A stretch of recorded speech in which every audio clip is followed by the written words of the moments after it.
Good people. Welcome again. Welcome to the Love, Space, and Time podcast. This is episode 2. We're making history. My name is Vernon. Mm. I'm Misha, and once again, welcome to Love, Space, and Time on the day of all days, Mother's Day, 2024. Shout out to All all my right. beautiful queens, my sisters, even the young ones who have not crossed over into motherhood. You are still getting ready for that. Happy Mother's Day to you. I pray that you had a joyous day spending time with your family or spending time with yourself because some of us just needed a break from everybody. Real talk. So, I hope that your day was good, whatever you decided to do and with whomever you decided to spend it. So, Vernon, we are Yes, back again for episode 2, and we are we talking are. about friendship. That's right. We are. Friendship and how essential it is to any other kind of relationship you intend to have, but especially why it's so essential to long distance relationships. And you got to excuse me, y'all. We are having some technical difficulties because I'm sure you can hear an echo when Kamisha speaks. And for some reason, the other platform that we're on, I can't seem to cut the sound to that, even though my microphone is plugged into where the sound should be coming from. So I'm Hmm. hoping we don't get feedback. I'm hoping that I can fix that as we go along. So, Kamisha, why don't you take us into this discussion, and I'll see if I can, Yes. get my mind right. Yes. So I'm going to take your lead with this, babe, because you gave us some good talking points for this conversation. So, what we're looking at today is long distance relationships from the perspective of how we become friends and why that was and is so essential to establish before we started looking for romance from each other. So, I just want to do a quick flashback because I talked about last time how when I found out that you were Capricorn like myself, I immediately said, "Oh, you're going to be my new best friend." Remember? And that may be a weird little quirk of mine. I don't know if other Capricorns experience that same type of idea when you meet um, another Capricorn, but I really just wanted to get to know you as a person because I like to explore and talk to different people and figure out why you do what you do. I was literally just doing that with my own life, exploring what makes me me and why I do certain things that I do and why I have certain thoughts that I have. So I figured, hey, this is somebody that I appear to have a lot in common with already. So why not just start off being friends? Why not just have open and honest conversation with this person to see if he's somebody that I even want to be friends with, you know? And I honestly think that number one, that's the mistake I've made in the past before, not really getting to know a person as a friend.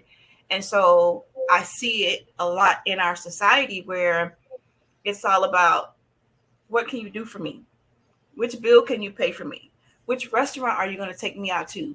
You're going to pay the whole bill first before we even get to discovering if the person that you're sitting across the table from resonates with you, if they have the same type of energy you have, if you have things in common with this person to even begin asking before you even get to asking them to do things for you. So those are my thoughts. Oh, what did you do to the screen? You like that, huh? Ha, ha, ha. I got tricks up my sleeve. Okay, babe. Okay, I see you. I see you. So what are your Well, thoughts hey, on that? Right. you said something interesting there, and I wanted to find out, is that the same thing as friends with strings attached? Can you really be friends if there's strings attached? What happened to unconditional friendship? And when you talk about love, is unconditional love? I might be getting ahead, in this conversation, but what you said just raised all these questions in addition to the ones that we have, as our as part of the conversation as it's supposed to be. That is a $64 million question. Can men and women be friends without the sex? even if you know that this person is not somebody that you want to date necessarily or be romantically involved with, can you be friends with this person without crossing that line of being intimate physically with this person? And I would say we can, if we both agree to it. Yeah, it's possible. It's possible. I came from the perspective of if we're trying to be members in a community, right? If we're trying to be valuable, contributing members to a community, and we want that to be a healthy community, not one where everybody's, just free for all, doing whatever the heck you want to do. But when you first run up to somebody, when you first meet somebody, your first thought isn't, what I can get from this person. Your first thought isn't scheming and plotting and trying to strategize. I don't know about that. I don't know about that. There are some people who think that way. There are some people who operate that way. But is that the way to a healthy relationship? For the people who go that way, do more of them come out saying, oh, yeah, this turned out exactly what it was supposed to be? Or do people come out with horror stories and regrets? You have to take that into consideration, taking that approach. Everybody's an adult. Everybody can choose to do what they want to do. Pro-choice, right? You can choose to do whatever you want to do. But understand you have to choose to accept the consequences, though. Exactly. Understand that doing this and that will lead you to that. There will be consequences and results from the way that you approach and the way that you establish whatever it is you're trying to establish. So what kind of foundation are you laying? And that's why friendship is so important. If I'm really, really seeking to be your friend, if I'm seeking to be another person's friend, my mind doesn't automatically go 3 bases down the line to, whatever imaginary scenario I can cook up in my head. There's some prerequisites before we even get to that. What is this dangling, right? Is something dangling over here, or is that just me?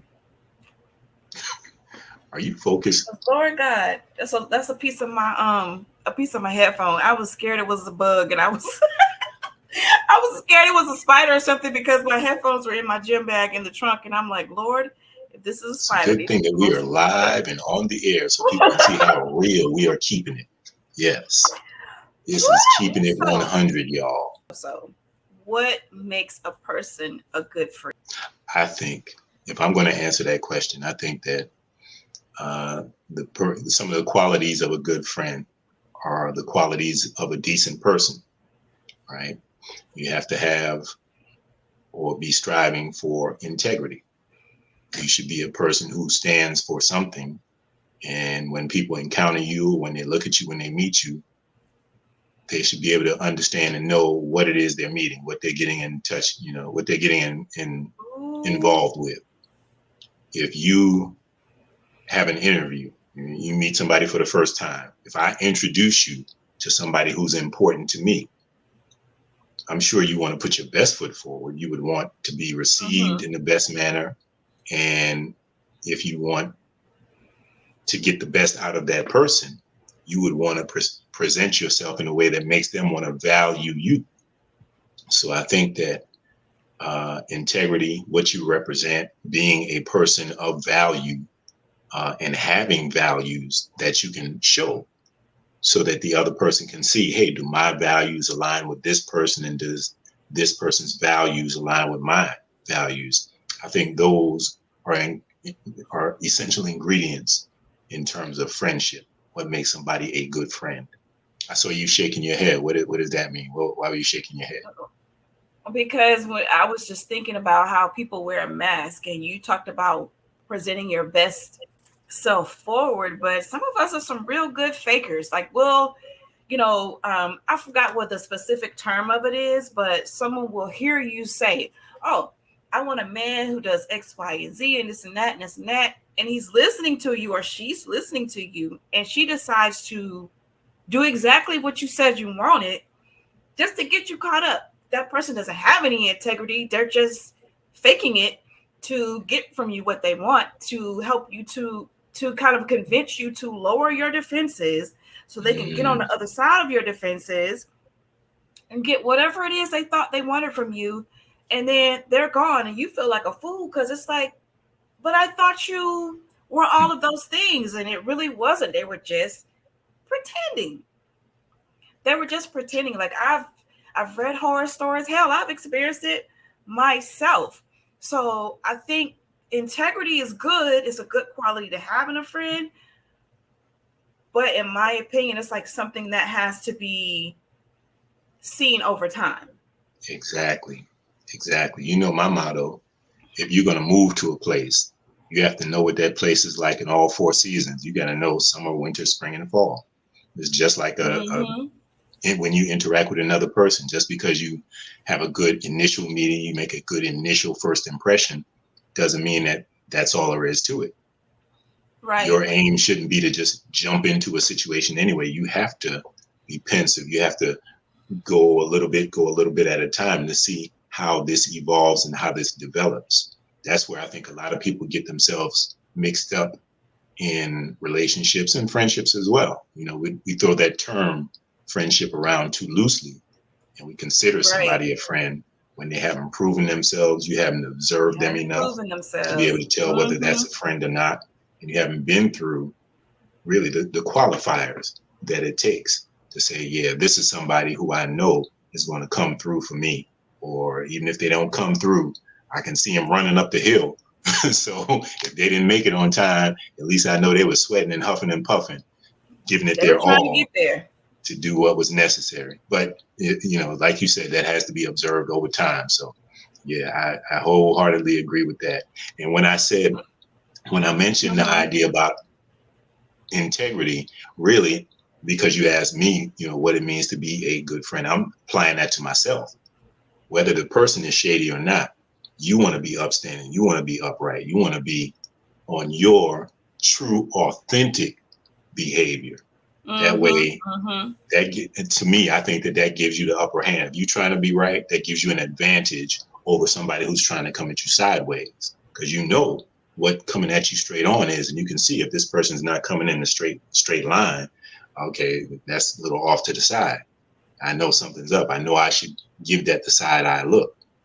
But if you're not even trying to be upright yourself, how do you know when somebody's coming at you crooked? Let's talk about the intuition, because intuition has become my best friend. And unfortunately, I've had to grow it through challenges that I've had with people.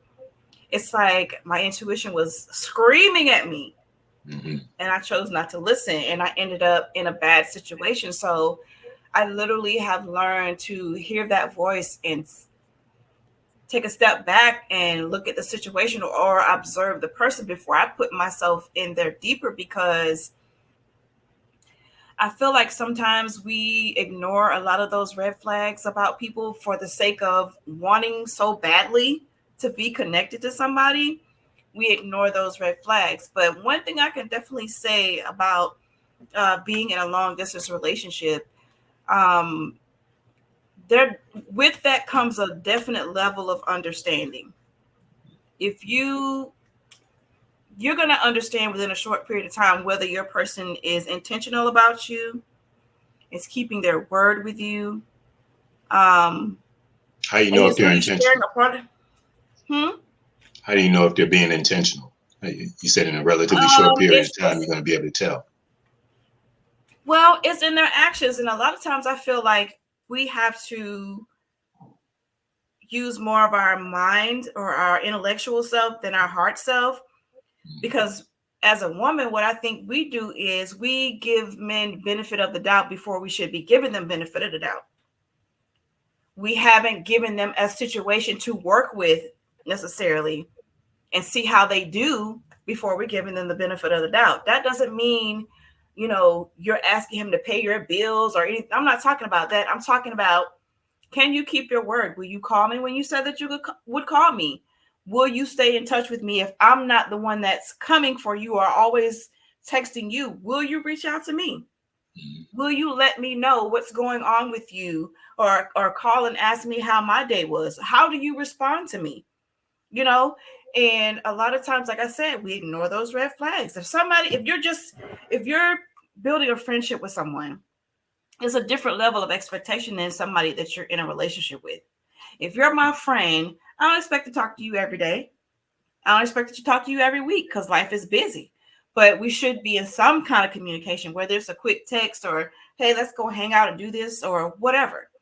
But those are the little things that we should be looking for in the friendship to kind of give us an indication as far as what kind of person we're dealing with. Can you trust this person? Are you sharing things with them and finding that they're listening to you and are supportive of what you're going through? Not that they have to have the answer, but is the person at least being supportive of what you're saying? Or are they, oh, you'll get over it, it'll be all right, or brushing you off? Like, that would make me feel like, oh, I don't want this person as a friend. Yeah, do they even really care about what's really going on with me? Exactly. And So I think from a man's perspective, there's,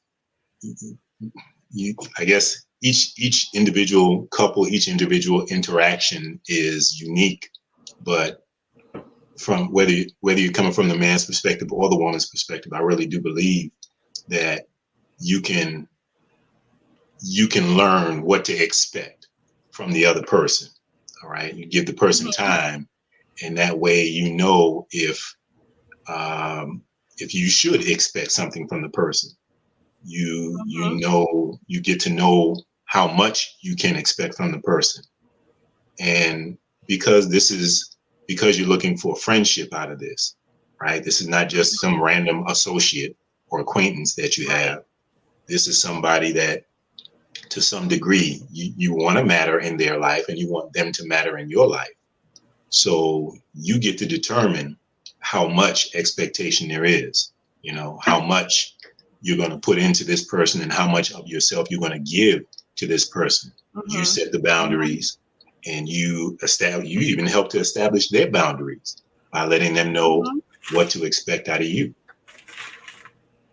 You said two key things. You talked about expectations and boundaries. And I think that that's where a lot of us get in trouble, even in friendships, because we put expectations on people in our own mind that we don't communicate with that person. You know what I'm saying? Like, you're my homeboy, you're my homegirl, you're my friend or whatever. And in my mind, I feel like, you know, for instance, we should be doing something together at least once a month. That's in my head. But did I communicate that to you? No, I didn't communicate that to you. And then also too, with the boundaries, you know, say in our situation, you know, we're together and my friend has a girlfriend or whatever. What are the boundaries of that? I have to respect the boundaries of that relationship, and he respects the boundaries of my relationship in order for us to continue to be friends. So you have to communicate your boundaries. These are the lines that we don't cross. Does that person respect your boundaries, or do they disrespect your boundaries? Because if they will disrespect your boundaries in a small way, it's nothing for them to do it in a big way. Yeah, it was something that really matters when it matters most. Exactly. And that goes back, you know, what you're defining is values. What do you value? And for somebody to really be your friend, they have to value, or even if they don't value it, they have to at least show respect for what you value. Respect. Right. If there's someone you're getting closer and closer with, right? Your relationship is developing and evolving, and you have a so-called friend, whether it's somebody of the opposite sex or whether it's, you know, the same sex friend, and they don't see that, hey, this thing that has become important to me, this thing that I'm putting my time and attention into is worthwhile. And I need you to understand, you know, what your orientation is regarding me and this thing that I'm putting my time and attention into. If I open the door and you're a part of this, then okay, great. You know, there's a way that you're supposed to act in accord with that. If I invite you into my home, there's a way you're supposed to act. But if I say, hey, you know, you can't come over, you're not welcome in my home because my home is for this. We get together on another tip out there doing whatever we do. Two totally different things. But for someone, in my opinion, for someone to even be considered a friend, there has to be that level of respect for what you say is important, what you value in your life. Otherwise, there's no way that you can be a friend if the things that are most important to me, you're going to treat it like a rag doll. Mm. And that's something that we have to pick up on because, people just share a lot of their business on social media. And I read it. I do, because I feel like if I can gain something from somebody else's You like experience. soap operas. Right. But if I can gain something from their experience, that means I don't have to go through it. True. You can always gain something valuable. Fun fact. My favorite reality show is Cheaters. It's Cheaters because is that your favorite? The same type of, yes, it's the same type of dynamic we're talking about in this very conversation. Mm-hmm. People get together thinking that they know each other. They don't really have a friendship. They're building this so-called relationship. And then in the midst of all that's going on, one of the two is having a change in their life, whether they're starting to think differently or act differently or whatever. And their partner that they say they love, that should be their friend, they're not even communicating what's going on with them. So they're moving all around and doing this and that and out getting caught out in the street. And one of the first things they always say is, that's because Cheaters doesn't care where you are when they pull up on you. They do not care. They don't care. They can't. You seen them episodes where they pulled up on you at the church, in the park, in the backseat of your car, in the grocery store. They don't care. But one of the things that I always hear the person who gets caught say, well, you didn't talk to me. You were never there for me. They say that. I call BS. Flag on the play. Flag on the play. I call some BS on most of the excuses that people come up with, offer, is straight BS, man. There's no justification. You wrong. But, true. But if I was your friend, if I was your best friend, why couldn't you say to me, my expectations are changing and here they are? Or my heart is changing and this is what I'm experiencing. Or I just don't feel happy anymore and I want to tell you so that we can work on it. Or maybe you can help me figure out. What do you think stops people from just being able to express themselves that way, to communicate and say what's on their mind and what's in their heart? Fear. I mean, why? What's there to be afraid of? If this person is so important, they ain't fearing when they naked and under the covers, right? They're not fearing when they walking hand in hand down the street. So why are you afraid of this person? What is there to be afraid of? Why does fear make people do what they do? They're afraid of losing something that they feel like they have. And I'm going to say we, because I'm not going to just make it seem like I have not fallen short of the glory of God. We want to make it, we fear because we're afraid of losing something that we feel like we have. We're afraid of looking ourselves in the mirror and say, you're not the person I thought you were. Because if you were all of this, you would have sat your person down and said X, Y, and Z and tried to fix it. And then sometimes I feel like people are just greedy and want to see how far they can push it. Some people are greedy like that. Instead of saying to their person, I love you, but I also love this person. Why don't we see how we can work this out? Instead of doing all of that, it's easier for a time to sneak around, but at the end of the day, you're going to have to face it. Flag on the play. I call BS. People just that, and you know, that's that faulty logic. If we, what is that term? Emotional maturity, emotional intelligence, whatever it is, there's a certain level of growth that has to take place. And I look at these as stages, right? Whether you talk about friendship, whether you're talking about, you know how people say BFFs, you my BFF. When a person goes from being a friend to a best friend, even that's a level of growth and evolution that has to take place And it's so much more before at you stake. can. What's that? And I was going to say, and also there's so much more at stake when you go from the BFF to the partner. Yeah, absolutely. That's even more of a commitment. That's saying, okay, yeah, we in this feel good, ha ha ha. What is it, Kiki and ha ha? That's the best friend phrase. You're my best friend. Yeah, you my besties. It's easy to say that stuff. So you got to do the But work. when it's time for that to show up, there's this, man, every time I get an opportunity, every time I'm on some live platform, it always comes out. There's this episode, there's this commercial, right? It's commercial on YouTube. It's famous. It's a beer commercial. And I don't even know the name, so I can't mistakenly give them a plug.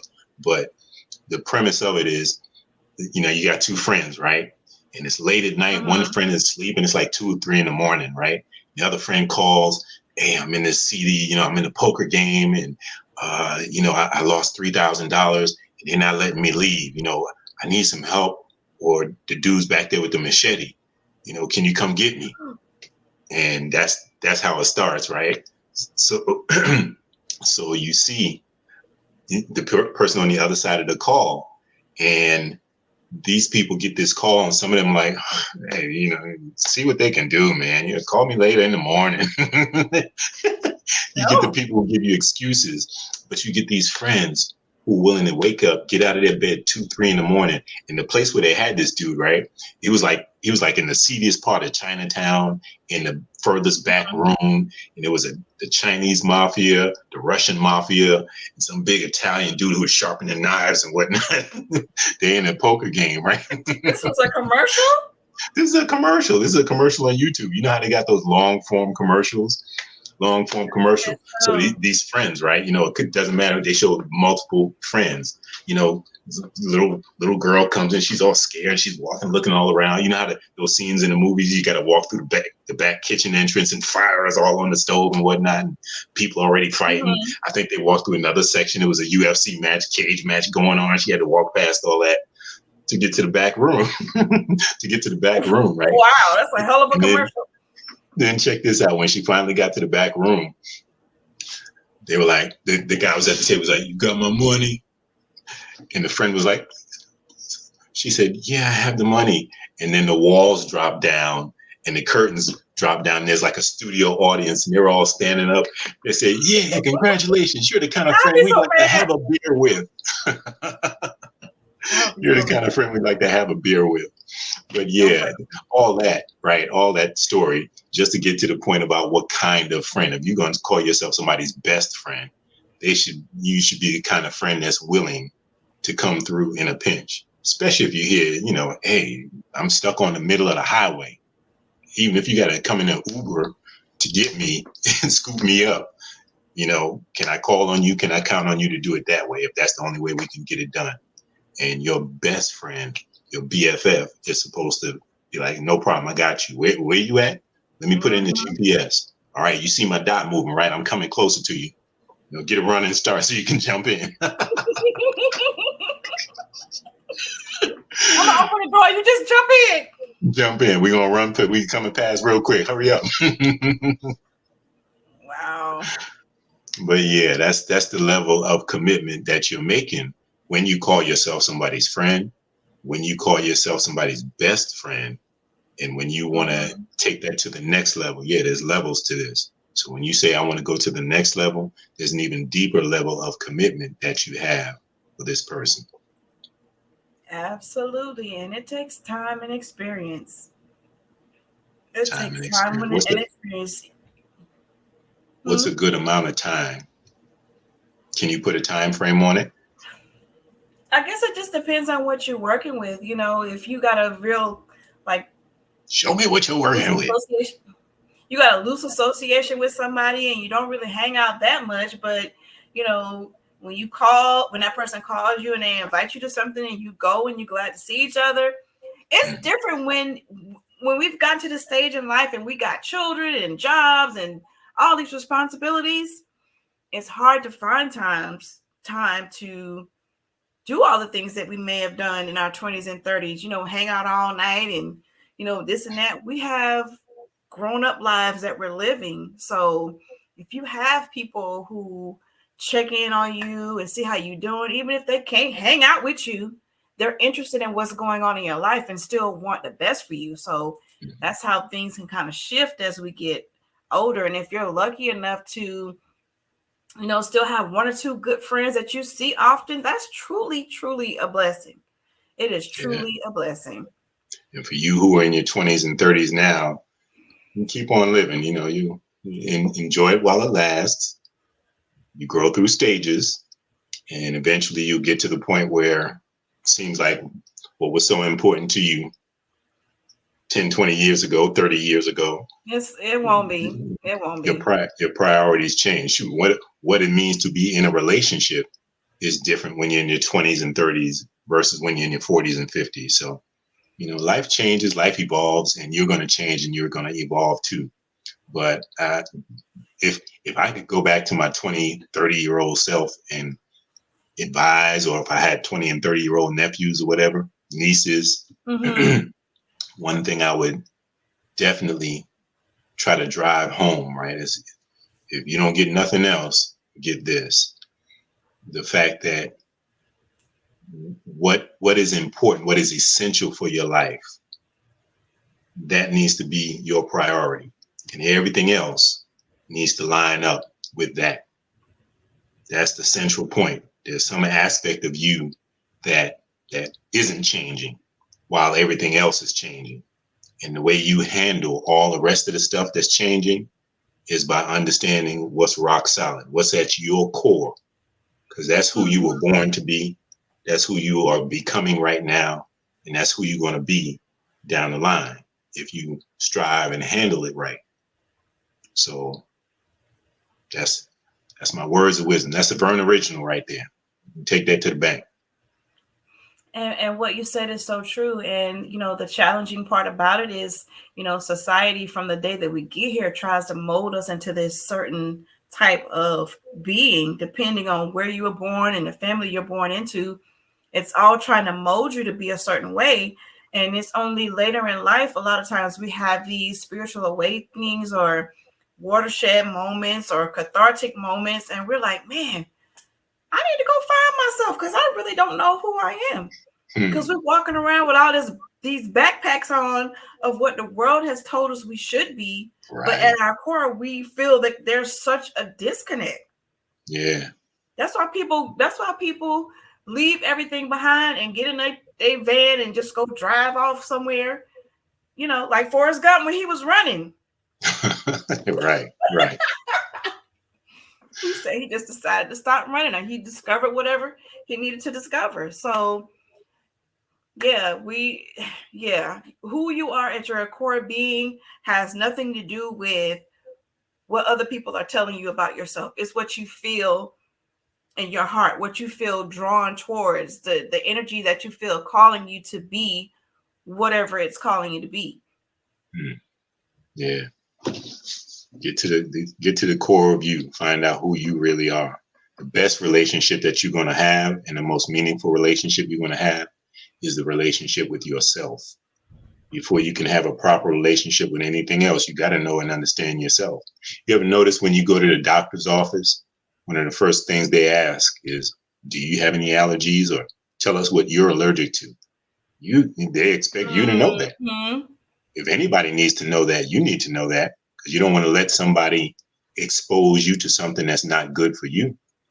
So whose responsibility is it to know that? Get to know yourself. You might meet somebody and just because, oh man, she's fine. Oh my goodness, I love her voice. Oh my goodness, she's just amazing. I just like the way she thinks. I like her energy. But what if you're allergic to something about her? What if something about her really, and something about the core of who she is, something about the core of who she is just does not chemically mix with the core of who you are? That's so true, though, because I have read stories. I'm assuming all of this is true, but we understand in a general point of view, when you're in somebody's company and you walk away from them and you're always feeling tired, or, you got energy vampires out there. Mm-hmm. And even when it comes to physical intimacy, you're with somebody, but you never feel like the gift of love making that they gave you, it never leaves you feeling good, Wow. That's energy. You're not resonating with that person.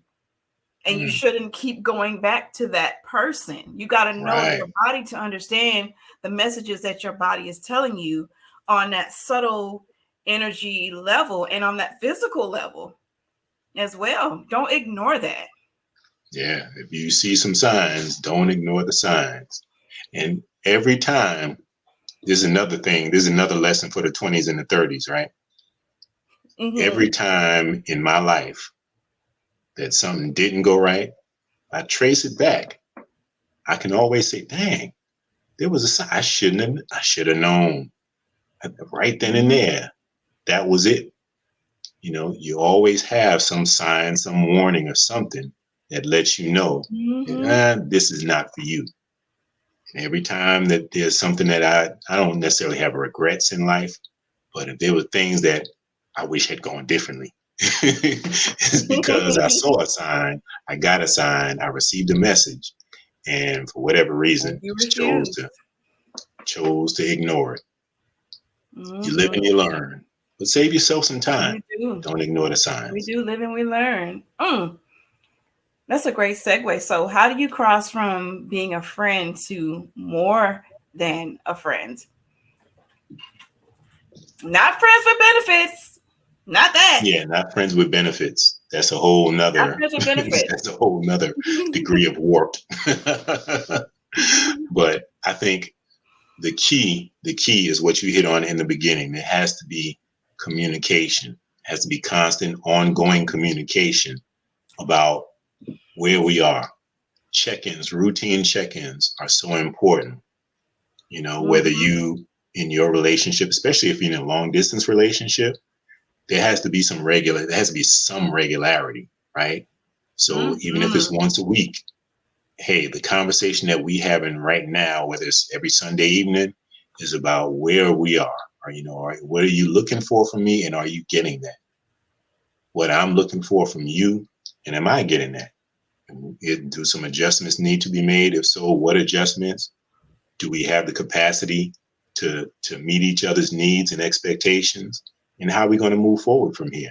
That's got to be done regularly. You got to communicate from the authentic part of yourself to this person. If you ever hope to say, I want to move into a healthier realm of activity with you. Otherwise, you just, rolling the dice and letting whatever happens happen. Quick question. Is that a person on our line or no? Am I looking at that wrong? Oh, somebody's on the line? Hold up. Wait a minute. Is that? Let's see. Oh, and they got the hand raised. The number just looks weird. Well, by all means. Yeah, that's somebody who might be online. We're also on Blog Talk Radio. So thank you for Blog Talk Radio listeners. We are so glad that you are with us. I'm about to unmute this person who has raised their hand. Oh, and I forgot. You know what? We have a call-in number as we're winding down the show. If you want to call in and be a part of this conversation, the phone number is 516-531-9249. Sorry, y'all. But call in. And if you want to be a part of the conversation, I think you hit 1 and that'll let you come in and be a part. But I'm getting ready to unmute this person right here. Your mic is open. Let us know who you are and what you have on your mind. Hello, hello.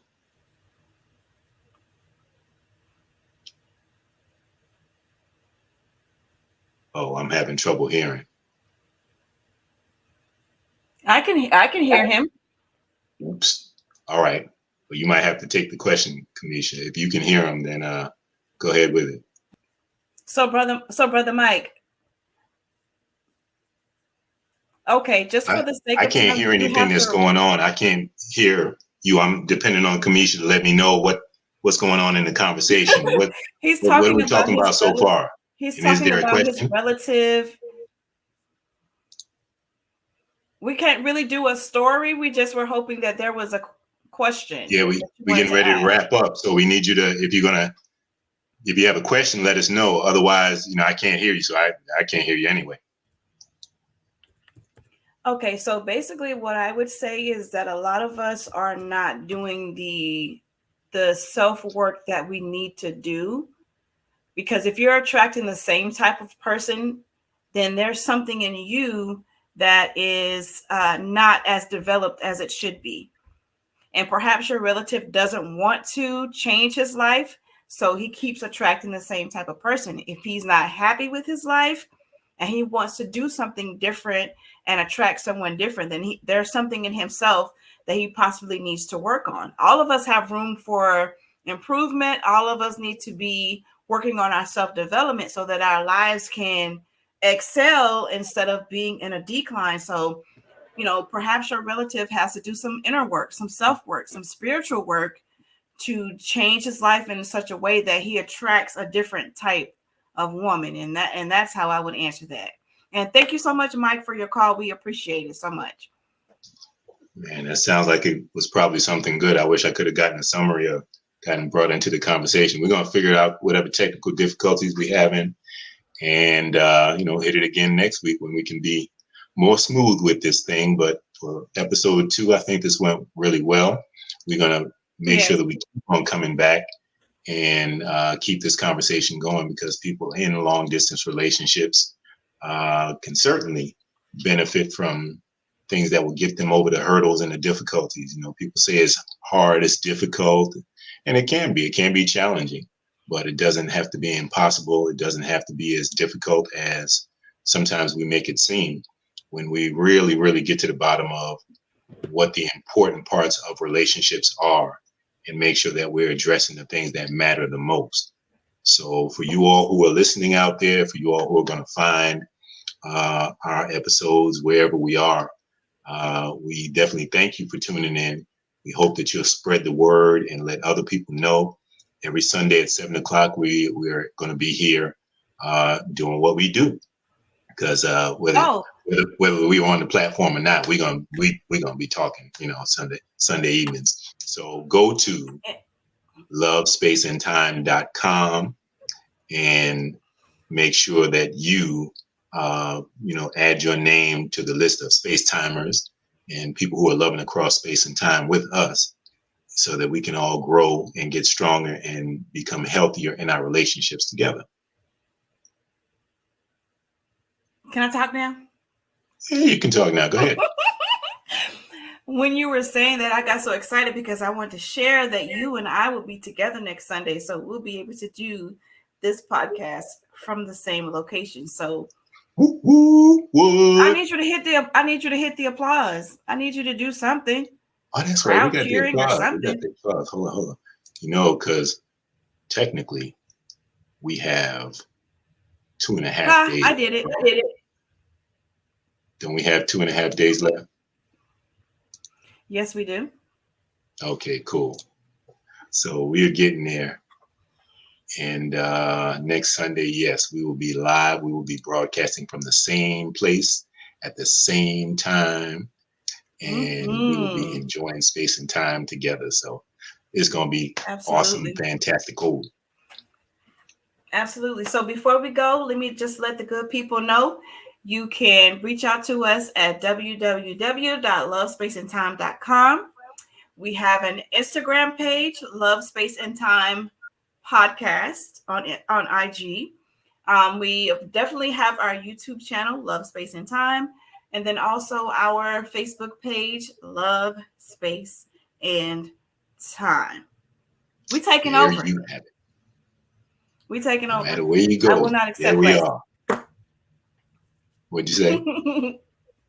I will not accept less than that. No, not less than that. So that's it, folks. We had another good conversation today. We had some questions lined up. We were going to get a question from the book and whatnot, but I guess we'll have to double up next week. Maybe we can do that. Maybe we can do a few questions from the book, since we'll be right there together. But again, spread the word. Let people know. Join us back here again, 7 p.m. Eastern time, whether you're on, and look for the episodes on Spotify and on Podbean podcasting platform. And we're spreading and getting to a lot of other platforms too. So be on the lookout. Love, space, and time. Long distance relationships. That's what this is all about. That's what we got for yes. now. And I'm just happy to be in the number. All right, y'all. Peace and blessings. Have a great night. Peace.